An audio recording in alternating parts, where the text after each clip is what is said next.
إذ قال لأبيه وقومه ما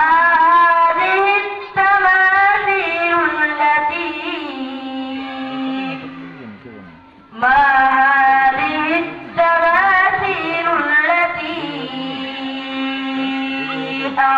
أنتم لها عاكفون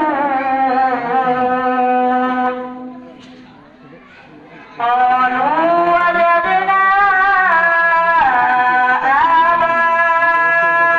آباءنا لها عابدين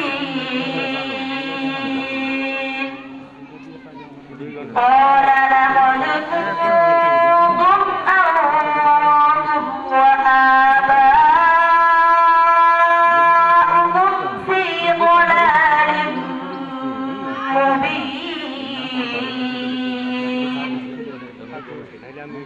قالوا أجئتنا بالحق أم أنت من اللاعبين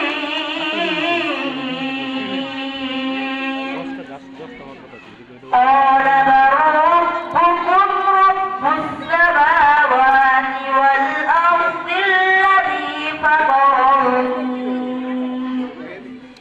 وأنا على ذلكم من الشاهدين